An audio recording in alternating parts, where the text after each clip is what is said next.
So you mentioned Grant Udinski, that's the offense coordinator at Jaguars, has never called plays, turned 30 a couple days ago, might have been yesterday. Jeremy Fowler, ESPN, talking about Udinski, a guy the Browns will interview tomorrow. Talked to some people in Jacksonville this week who work with him, and they say he has a way of utilizing the next level offensive thinking that he has, but then also being able to dumb it down to the other coaches and players.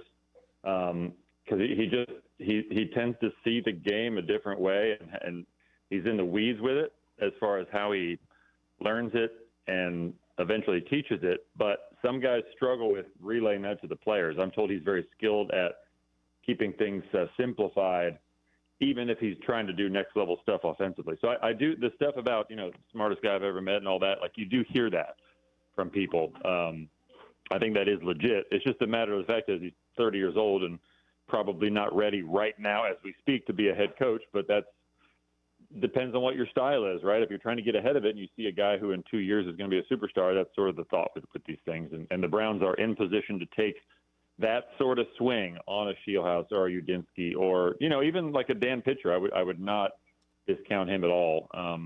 In fact, I know there are people with the Browns who have looked at him as a future head coach, and not just right now, but before this cycle. So I believe he'll be a name to watch. G. Bush, I don't know enough about Pitcher and Shieldhouse and Udinski. Everything you hear about him is great. I don't know about a young guy who's never called plays being a head coach in this at this time with this franchise. There's a lot that go. So you're going to ask a guy to be a first-time head coach, potentially a first-time play caller. We need you to develop a quarterback that's a franchise quarterback, and you're going to have to deal with whatever is the dysfunction of the training camp. 1 year it's 4 quarterbacks competing for one, and Shedeur Sanders isn't getting first-team reps. And the year before that, it's Deshaun Watson, and you got to answer all the questions about Deshaun Watson.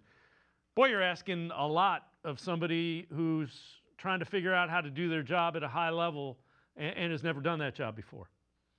Yeah, see, you mentioned this. This is why Jim Schwartz makes a lot of sense. Udinski, and listen, I would love him as my offensive coordinator. I'll take Shieldhouse, even if they wanted to say Pitcher is going to be our offensive coordinator.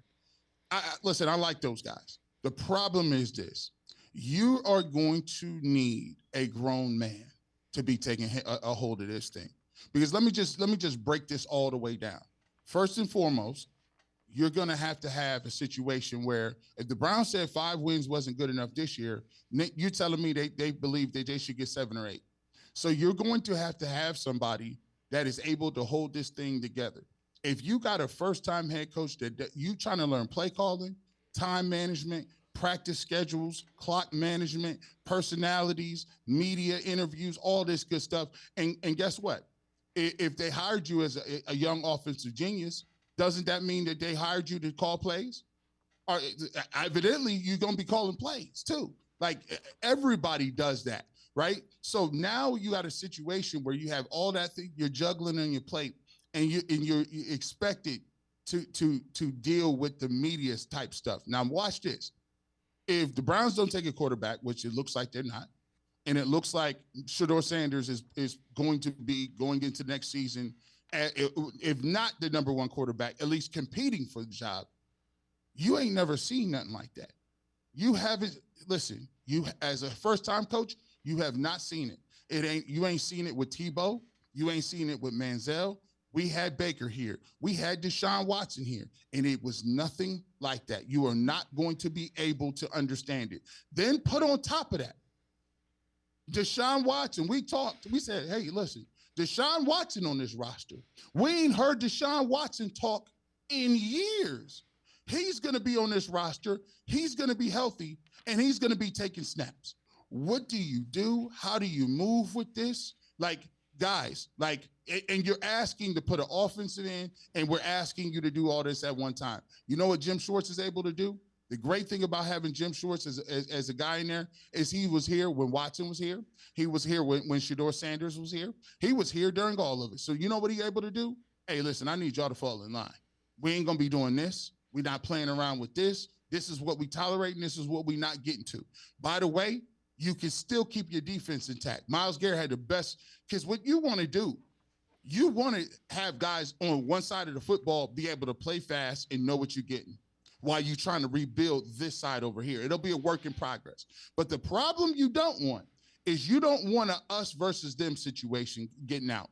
And if the defense is playing well and the offense is struggling and you're trying to figure out with young players and that stuff, the perfect guy to say, hey, defense, we ain't gonna play no us versus them. We all one squad. I need you to hold it down until we get this offense together.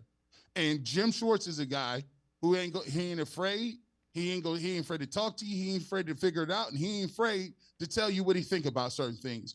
All those are great. And the fact that he has relationships or knows these guys is another part that helps you out, because they don't got to get to know him.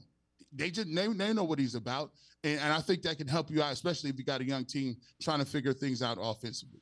I agree with you wholeheartedly. Of all the guys I've heard, he makes sense at this point, unless one of these guys absolutely knocks you out of the water and you're slam dunk convinced that he is going to be the next hot thing in the NFL. And again, I hopefully that would be a great problem to have, but I'm not seeing that happening. It's tough. It is a tough one, man, especially when there's expectations involved. And the Browns they can't have a 3-win season. Yep. And I don't think a young guy could be prepared for that out the gates. I'm with you. And if you do, you're going to be looking for a general manager. So right. That's the other thing. There's that. Yeah.